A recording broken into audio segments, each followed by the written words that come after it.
Hello, everyone, and welcome back to Switch On. We just released an episode about a week ago, but then a Nintendo Direct happened, so we're back for more. Joining me for this episode are two members of the old Gamnesia crew who joined Nintendo Enthusiast. Welcome aboard, Steven. Howdy. And welcome to the show, Adam. The memes are real. They're always real. So for this episode, we're just going to skip the general news section that we usually do and just go ahead and focus on the Nintendo Direct.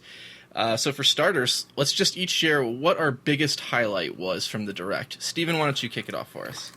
So there were a few things I really enjoyed, but I think the biggest surprise for me, and probably the thing I'm most excited about actually, is Return of the Obra Dinn coming to Switch.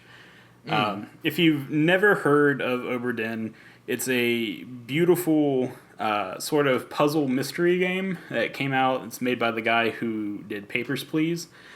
And the whole premise is that, there's this ship that, went out and tried to do some business, and something happened to it, and all the crew died, and it just mysteriously washes up on shore, and so it's your job to go aboard this ship and figure out what happened. And you get this item that allows you to go back and relive the last moments of everyone's life.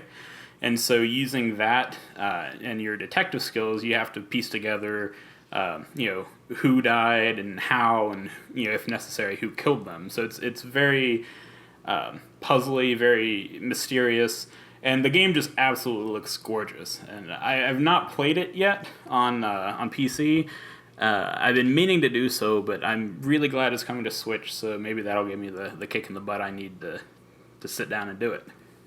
Yeah, that's how it is with a lot of indie games, where it's like, oh, this looks good, I'll put it on the list, and then it comes to Switch, and it's like, well, now it's a must-have.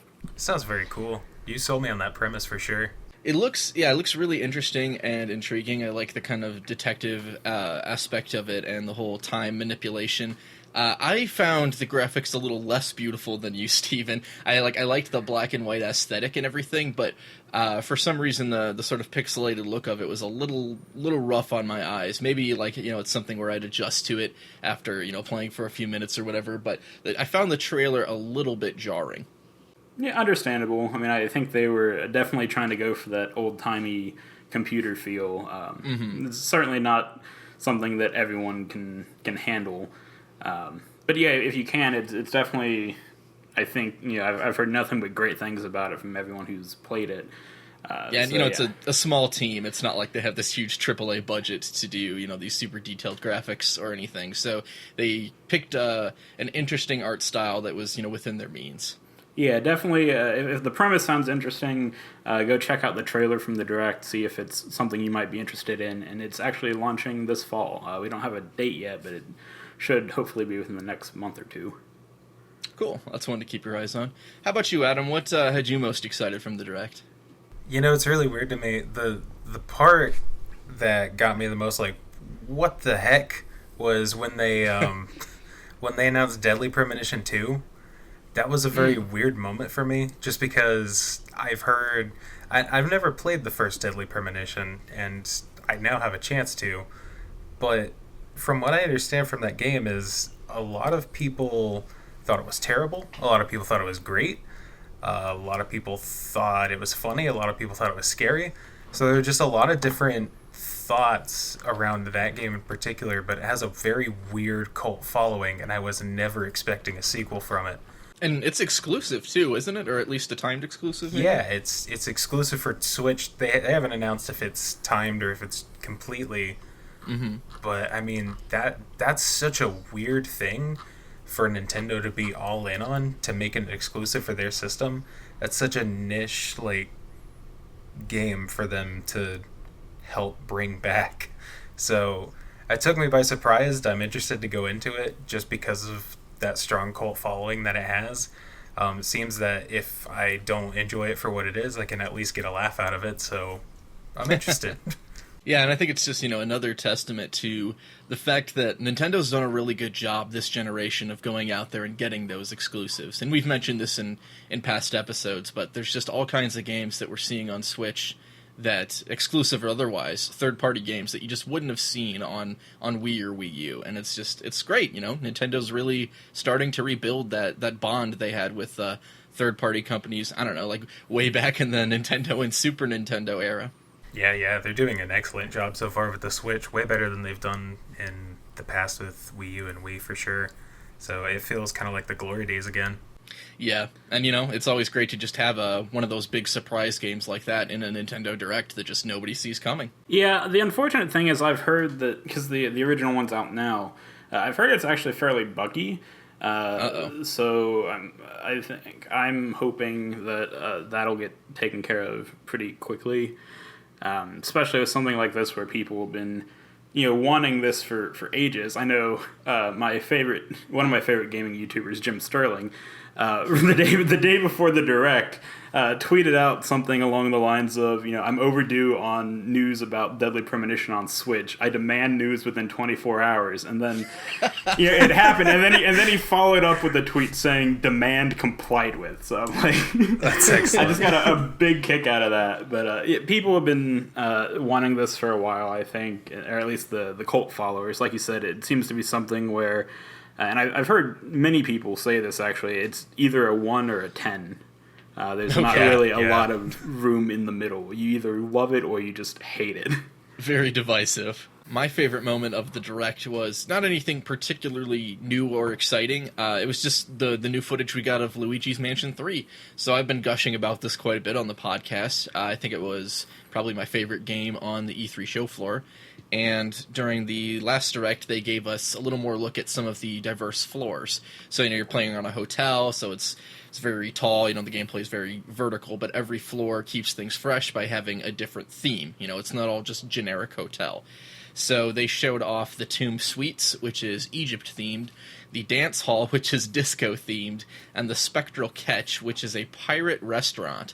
So this is a pretty happening hotel, and I'm pretty excited to explore every inch of it and find all those secrets and catch all those ghosts. Well, you know what they say about it. You can check out any time you want. You can never leave. Careful, the Eagles will have us demonetized. I'm pretty sold on it. I think I've not been super familiar with the franchise till this point. It's something I've always wanted to get into, and just for one reason or another, just never had the opportunity to. So I'm really glad that they're making a third one. It looks great. The only thing I'm really concerned with is the Scream Park multiplayer that they showed off. Mm-hmm. I don't think it's something I'm going to be playing too much of. To me, it just seems like they were looking for a way to shoehorn in some sort of multiplayer. I mean, it just seemed like very generic minigames. I'm not real sold on that idea. But the rest of the game, I think, looks pretty great. Yeah, I'll have to see a little more of the Scream Park to know, how fun it is. I like the idea of having more Luigi action, because in Scream Park it's like a team of Luigis versus a team of Luigis, so I'm all about that. But yeah, we'll probably have to go hands-on before I know if it's particularly fun or not. And it's like there's so many other games I can play multiplayer on Switch that I don't know if I needed Luigi's Mansion multiplayer, but there was a multiplayer mode in 3DS as well, so it makes sense that they kept it in there. But yeah, I'm mostly just looking forward to the core gameplay, which just looks really good. Looks like they've taken everything that worked about the first two games and then just built on it with some new mechanics and some improved level design. Sounds good. I'm in a similar boat as Steven. I've never really gotten into the series before. I haven't played either of the first two games, so 3 could be a good jumping in point for me. Yeah, so we actually sent someone to Gamescom this year, and he had never been a fan of Luigi's Mansion either, and he went hands-on with the 3 demo, and it kind of made a convert out of him, so I'm hoping that that's going to be the case for a lot of people, because it looks to be the best in the series so far to me. Cool, sounds awesome. So in general, the Direct, I thought, it got off to a strong start with Overwatch. And, the surprise was kind of spoiled by that Switch carrying case that was leaked earlier or whatever, and that basically confirmed it. But, I thought it was a good idea of Nintendo to just basically get it out, right away at the very start, right? The show opens, and you see Tracer or whatever, and then they're like, hey, here's Overwatch. It's the game you've known and loved for years. here's what's new about it on the Switch. So I thought that was good to just get that out there in the open. And I don't know if it's going to have a huge player base on Switch or not, but again, it's just another example of Nintendo going out and getting a really popular third-party game. Yeah, in that respect, I think it's a pretty nice grab for Nintendo. Now it was the last of the consoles to get it. I mean, I think it just continues to show how much other companies are willing to trust Nintendo and really commit to supporting the Switch. But I don't particularly care all that much. I mean, I've played enough of it on Xbox. Like, I don't.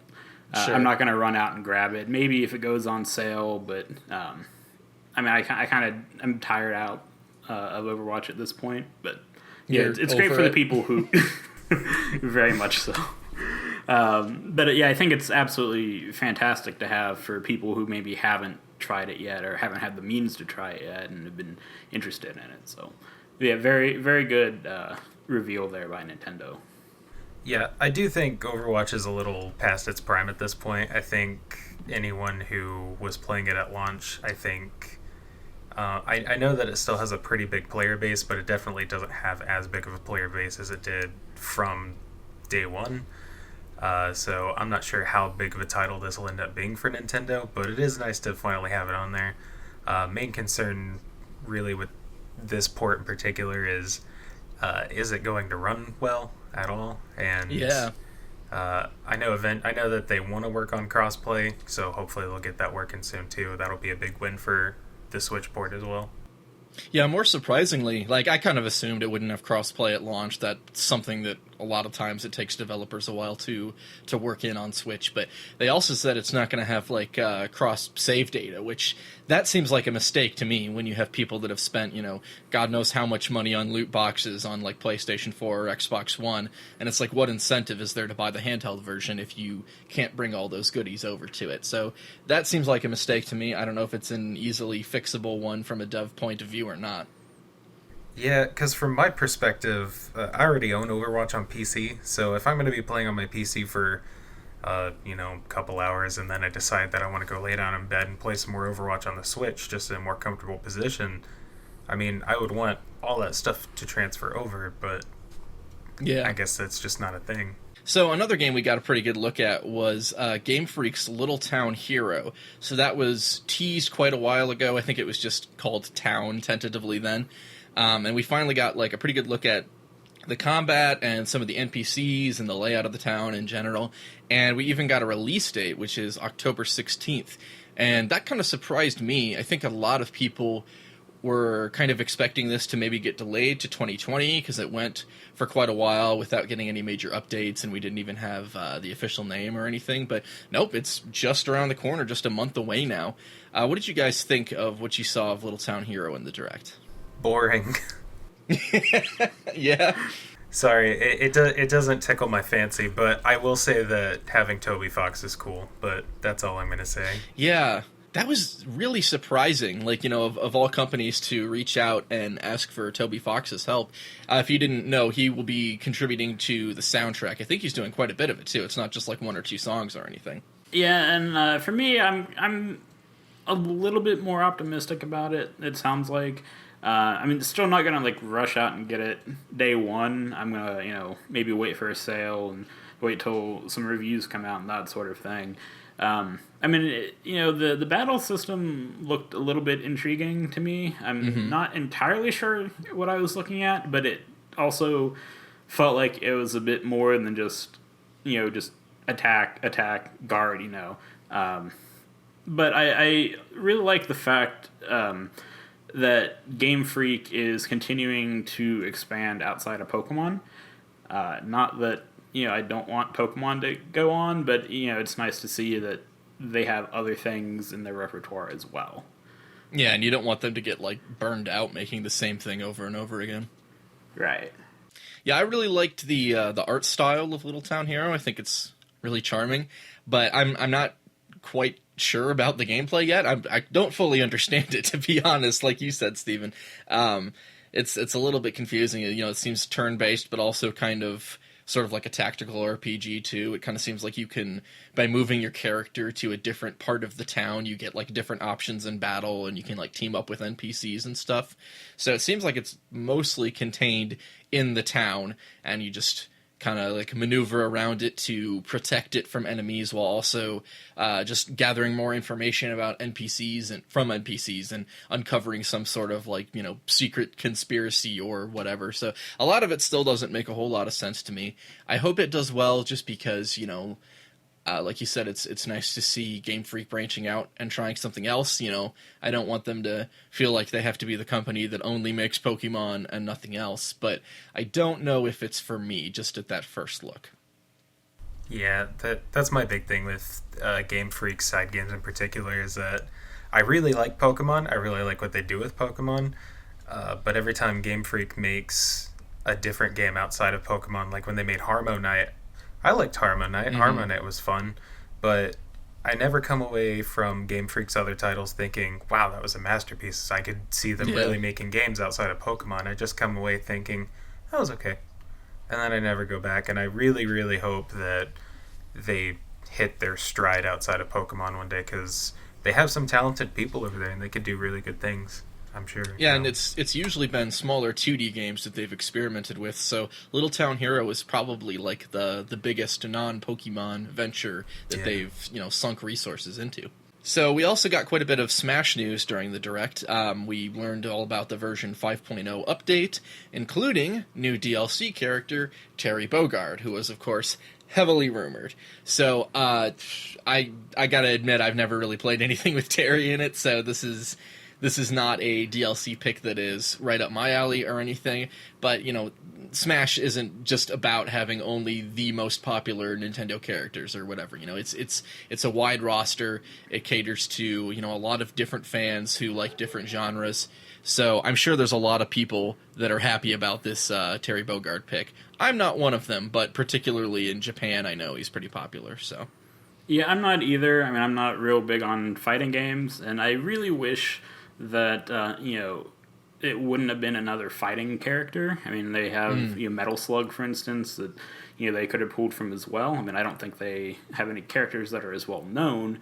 But yeah, I'm not super into the idea of Terry from that perspective, but coming at it from like the history of games. I mean, SNK has been around forever, and they're one of the, you know, big names, at least, you know, back in the day. And so I think just from that historical perspective, I really like this pick.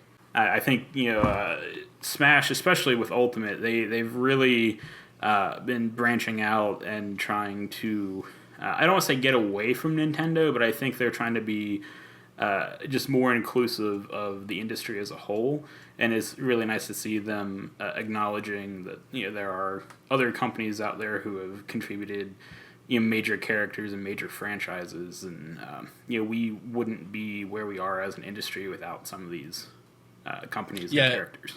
It really is a celebration of just the whole history of the video game industry.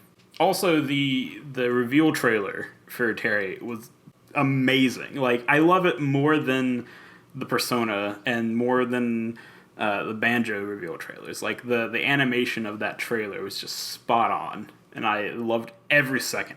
Yeah, they put a lot of effort into it, clearly. Man, I live for those reveal trailers for sure. But I think the big thing with Terry and why it's such a big deal is, I'm sure you guys have gone online, and after Terry was revealed, everyone, and even when the SNK rumors were going around, everyone was like, who's Terry? What's SNK? Yeah. I think that's exactly why this character needed to be in Smash, is so that, I mean, like Steven said, SNK's been around forever. I don't really know any of their games. I don't think I've ever played any of their games, but this exposes me a little bit to their games. And I don't like fighting games, but I mean, it at least got me curious as to what it was and what he was from, so I'd say they did their job. How many people got into Fire Emblem because of Smash Bros? You know, that was once just an extremely niche franchise in the West, and now it's one of Nintendo's biggest hits. For sure, for sure. And so, like I said, along with Terry Bogard, we got the announcement of the version 5 update, which adds, a whole bunch of new costumes and everything like that. And the main thing that people are excited about is you can now get a Sans outfit for the Mii Gunner. So Sans from Undertale is finally in Smash officially, just like we all wanted. The memes are dead. This was one of those things where we were all watching the direct and we were all throwing out stories, and I didn't think for a second that anything big was coming out of this Sakurai presentation. And then the home run contest got announced, the 5.0 update, and then the Mii costumes, and it took me by surprise so much because I was in chill out mode by that point. Mm-hmm. and then that came on, and I just... Sakurai has no chill. Yeah, no chill whatsoever. So, I mean, there were a lot of cool things from that little Sakurai bit. The Sans, the 5.0 update home run contest, the little nods to play Banjo-Kazooie on Xbox One. Yeah, that was hilarious. But, yeah, overall, love that, man. Love all the stuff that was announced. Very exciting. Yeah, I've never been one to play the Mii Fighter characters, or the Mii Gunner or whatever. But I'm gonna have to give it a try with Sans. I downloaded the update. I haven't had a chance to try it out yet because instead I was trying out Banjo-Kazooie. So that was one of the other major announcements. They did one of those, and guess what? They're available like right now type deals, or maybe it was later tonight. I don't remember exactly because it's already out now, so what do I gotta remember that for? But yeah, they kind of just surprise dropped Banjo-Kazooie. I don't know if either of you two have had a chance to play with them yet. I did quite a bit, and I like him. Or him and her, I guess. It's a duo. How do you go about addressing Banjo-Kazooie as a singular entity when it's two different people? But my main thing is I wish that they would, in some way, improve all of the B moves. They feel either a little too weak or like inconvenient. They all have some kind of drawback to them, except for the side B, which is pretty godlike. But in general, Banjo-Kazooie, just a really powerful, hard-hitting character. Kind of reminds me a little bit of Ganondorf in that it's hard to get into a rhythm and really chain combos, but you don't need to because you only need a few well-placed big hits to send them flying. I only have one question. Yeah? Who's Joe and why are we banning him? Ugh. Well, we're about to ban you from the podcast. That was a terrible joke. Did you get a chance to go hands-on, or did you spend all of your free time writing terrible jokes, Steven? No, I haven't actually. Unfortunately, I have not played Smash since well before Joker came out, actually. And wow. You all know how excited I was for freaking Joker to get into Smash, and I haven't even played as him yet. So, no, I've just had too much else going on to really worry about playing Smash right now. But one of these days I will get back. Sure, and that's a game best played with friends, too. So it's, if you don't have a time to get friends to come over and sit down and all, compete, then it's less fun. It's still fun, it's fun beating up on CPUs, but it's way more fun when you can trash talk a real human afterwards. For sure. How about you, Adam?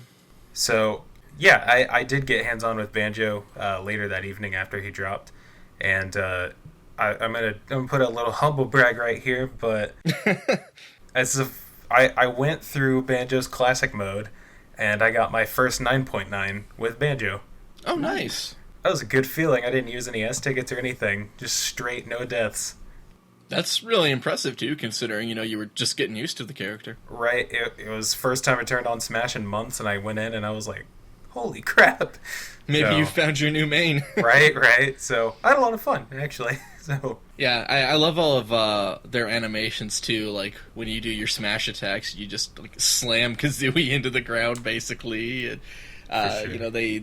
The taunts are like idle animations from the games. They put a lot of love and care into recreating these characters. Yeah, I love it. I love it a lot. So much. So and this is from somebody who's never even played the original games all the way through, but I still have some weird Nintendo 64 nostalgia for it. So yeah, here's hoping this convinces Microsoft to go ahead and fund full HD remakes of the games. I know they kind of got an up-res treatment on Xbox 360, but I love to see these games reborn and to get a Switch port, especially.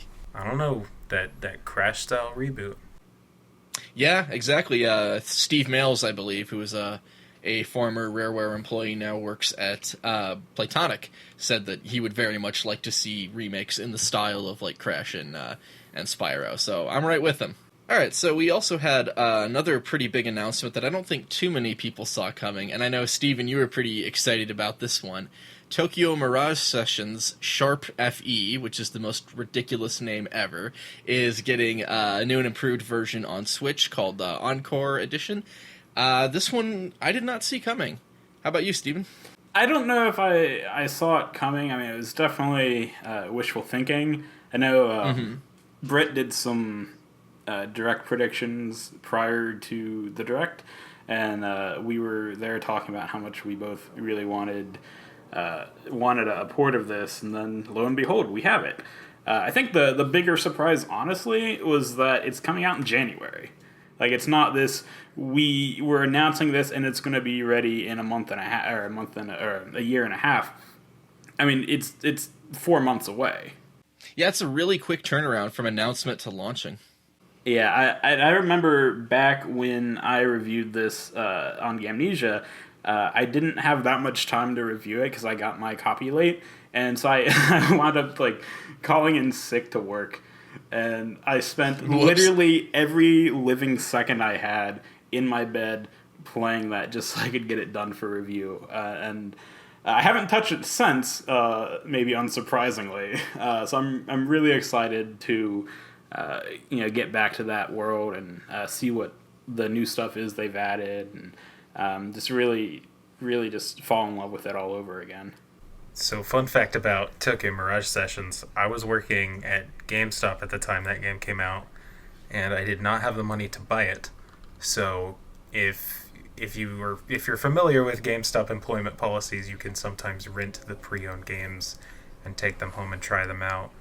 But by the time, I didn't get nearly enough time to play this game, so I'm glad it's coming to Switch, and hopefully I can actually pick it up and keep it this time. The only thing that I'm confused about is this is a very strange port to get, because I don't remember this game performing particularly that well. Yeah, it's so niche. Well, it was on the Wii U, so... Yeah. So maybe they're giving it a second chance. I don't know, but I think a lot of people would be happier with some other Wii U ports, like the Zelda games. But that's just my take on it. I'm glad to have it, but it was a really weird game to get. So the original game was developed by Atlas, and I have been a big proponent of wanting to get Persona ports on the Switch for a variety of reasons. So I'm really hoping that Sega and Atlas will see this, and maybe they're kind of testing the waters to see if something more like that will be possible later on.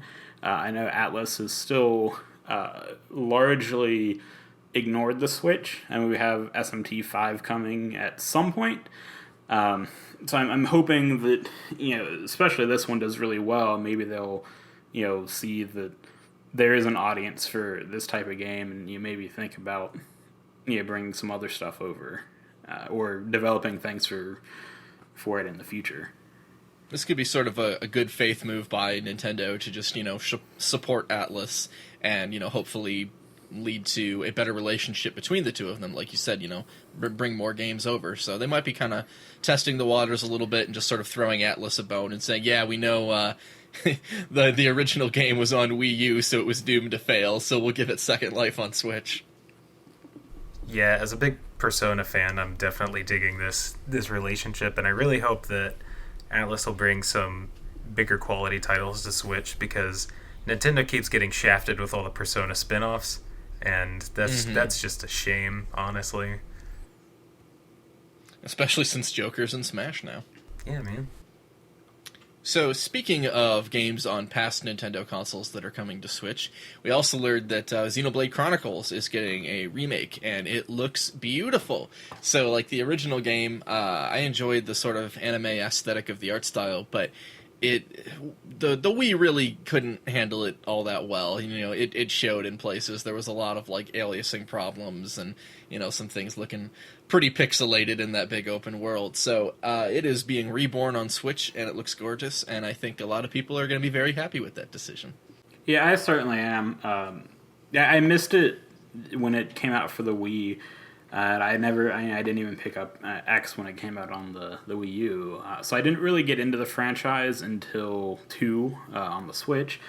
And I know everyone. I know we have a couple really big Xenoblade fans on staff, and they're always telling me that I need to sit down and play it. So I'm glad that I finally will have a chance to do so, and especially with all the upgrades. Just doing a side by side with the two games, it's just night and day. I mean the Switch remaster just looks absolutely gorgeous, and I'm very excited for it to come out, at least to learn more about it. In general, it seems like Monolith Soft has really been knocking it out of the park and just earning more and more of Nintendo's trust and getting to work on more and more projects. Like, they have a really fast turnaround rate for how many of these games they've pumped out in just a few years. Yeah, Monolith is doing some fantastic work over at Nintendo, and not only making just their own games, but Nintendo lets them work on their games too. So it's a really strong Zelda relationship. in particular. Yeah, that is a fantastic. That's a big deal. Yeah, for sure. So I mean, I want them to keep doing what they're doing. They're doing a really good job. I haven't played Xenoblade Chronicles. No joke. I had been thinking over buying the 3DS version for quite a while, and then this happened, so works out for me. Perfect timing. Would you say that they're a monolith among Switch RPG makers? Man, you gotta stop with this. Note to self, never have Steven on podcast again. But yes, I would at this point. So, another company that Nintendo is pretty cozy with is obviously Game Freak, and we talked a little bit about Little Town Hero earlier, but when they're not working on the new IP, they are working on Pokemon, and they have Sword and Shield coming out in a couple months here, so we got another look at that in the Nintendo Direct. They showed off what they said was 4 new features, and so they weren't all completely new. Like, one of them was just that they're going to have more customization for your main character in Sword and Shield than in any of the past games. But there was also some new stuff. There's some new Pokemon, obviously, that's expected. And then there is a feature called Pokemon Camp, where basically you can just, like, pitch a tent and hang out with your Pokemon and, like, do little mini games and stuff with them that grows your bond and, like, gives them stat boosts potentially in battle. And if you use the Pokemon Camp feature when you're out in the wild area, which is the sort of open world segment of the map, you can actually go visit other people's camps, which kind of has a bit of an Animal Crossing feel to it to me. So I don't know how robust this will be, or how fun the multiplayer will be, but it's always interesting to see Game Freak trying out some new stuff like this, some new ways to make the game more social, particularly in the wild area. For sure. I'm a little bit more interested in the new cooking segment. I was already excited for Cooking Mama, but man, this looks great. I'm actually very intrigued by the idea that I'm just wondering, because normally in RPGs when you have cooking mechanics involved, that the recipes you make have some sort of benefit to your characters, if only temporarily. And I don't think they got into that at all, but I'm wondering if there's some sort of benefit to doing that other than completing the curry decks. Yeah, I would imagine there has to be some sort of statistical benefit other than just being able to brag that you filled the whole dex out. I've seen a lot of people really salty about the fact that there's no national dex, but there is a curry dex, and I can't help but laugh over that. The difference is you don't have to balance 1,000 different curries for battle and make sure that they all work okay without breaking the game. So I'll let that one slide for Game Freak. So I'm going to go ahead and use this as an opportunity to talk about the whole Pokemon Sword and Shield controversy in general. Sure. Just to get on my soapbox for a little bit, because you talk about Pokemon Camp, you talk about the national decks, and I'm sure you all have seen it by now. But now, in particular, they're getting upset about Pokemon Camp is reusing animations from Pokemon and Me from the 3DS games. And I just have to say, I don't care. Yeah, right. I think those animations still look good, and I would have never noticed until you pointed it out. So, why? Why are you ruining my fun? You just, by reusing animations, they're able to release this game faster. I don't want to. I know that some people are tired of yearly Pokemon releases and they think that it's Game Freak or the Pokemon Company being lazy or something like that. I don't see it that way.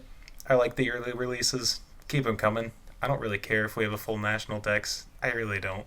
I don't care if they reused animations to get the game out faster. I'm still going to have fun. Don't ruin it for me.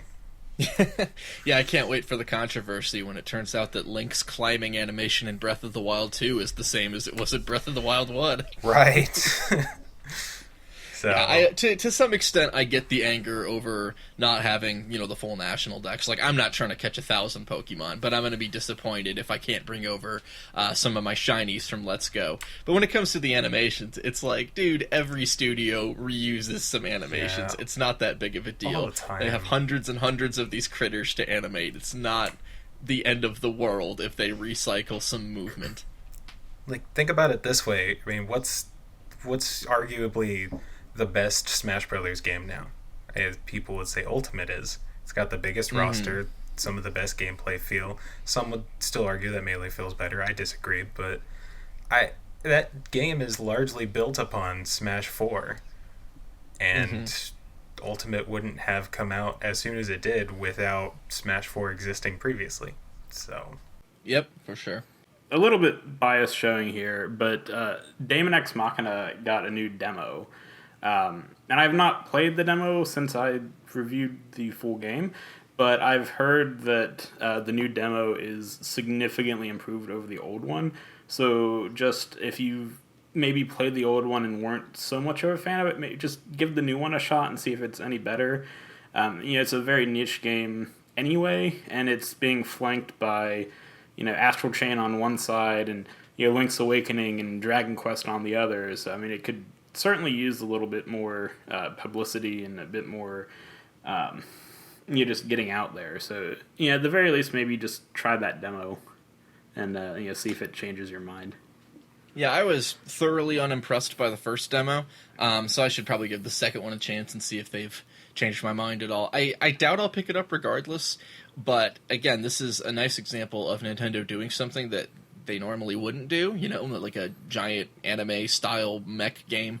I hope it finds its niche. I hope Nintendo is able to make a profit off this and everything, because I like it when they dabble and they experiment, but I don't think it's for me. And in particular, that first demo just felt really sluggish. I didn't really feel like I was zipping around in my mech. I kind of felt like I was flying through molasses or something. So I don't know if that was that was improved and the full game feels more fluid. But that was probably the biggest turnoff for me. So the other major exciting announcement for me, and I think we'll end on this one, is that Super Nintendo games are finally out on Nintendo Switch Online after, a year of the service being out and 2.5 years of the system being out. So for those who don't know, if you pay for Nintendo's online subscription service, you get access to a library of NES games. And now they finally updated that to include Super Nintendo games as well. So there is 20 at launch.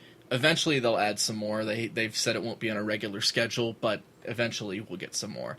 So this is something I've been just screaming for since launch. Very excited, very happy to have some of my favorite games from my childhood available on Switch to play at home or on the go.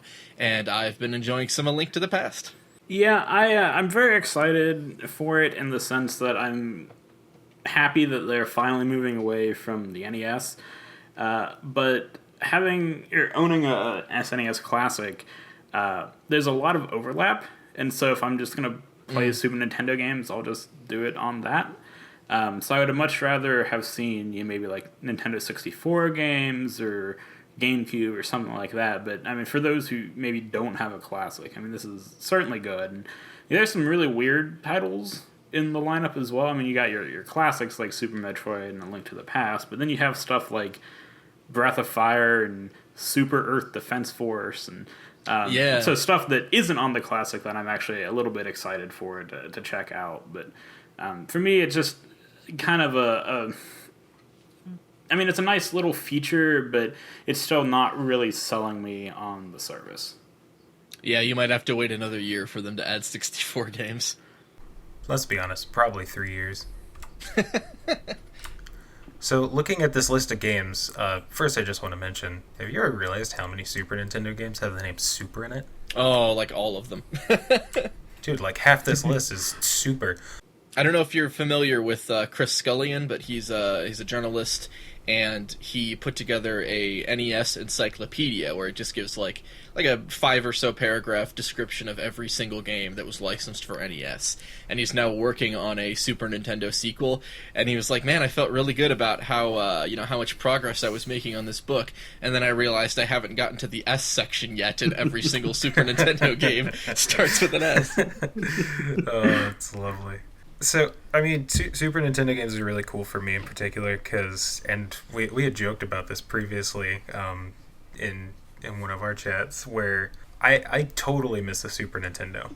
I had played some NES games, played some 64 games. I really didn't have a Super Nintendo. I had missed the SNES Classic, and so we had joked before saying, man, if anyone needs Super Nintendo games on Nintendo Switch Online, it'd be you. And I was like, yeah, I do.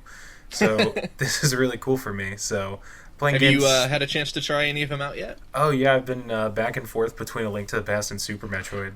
Oh, both great choices. I love top-down Zeldas. I love 2D Metroids. So I'm in it.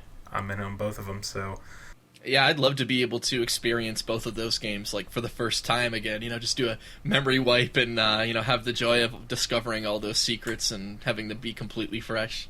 oh man, it's so much fun so far. And then there's some other ones in there I'm interested in trying. Like I watched a streamer play Demon's Crest the other day, and Demon's Crest just looks really weird, and I'd love to try it out. Yeah. Yeah, so I'm relatively happy with the lineup thus far. The biggest absence that bothers me is Earthbound, because I've been looking forward to playing Earthbound on Switch again, since launch day, and it's not available yet, and it sucks to me that that game was finally given a second chance at life after so many years on Wii U, but Wii U was a relatively unpopular system, and now Switch comes out and it's the super popular system, but no Earthbound. So I'm hoping that's something Nintendo rectifies pretty soon. If I know Nintendo well, you're not going to see Earthbound until the Switch is long and dead. Yeah, probably. Trying to be an optimist here. Hey, I get it. But hey, Donkey Kong Country would be cool though. Yeah, for sure. Like the whole trilogy would be great. Okay, well I think that about wraps it up for this episode. Thank you guys for joining me. Oh, thanks for having me. Always a pleasure. Alright, so until next time, you can follow NintendoEnthusiast.com for all kinds of Nintendo coverage and opinion pieces. We'll probably have another episode out in, I don't know, maybe 2 weeks, unless Nintendo surprises us with a Direct again. We'll see. That always messes up our schedule a little bit. Until then, if you want to follow me on Twitter, it's at Erimgard, ERIMGARD. Steven? You can follow me at Red Rollins Yum, RedRollins YUM. And Adam? You can follow me at Adam L. Sherrill. That's ADAMLSHERRILL. Alright, thank you everybody for listening. Till next time, see ya. See? Bye.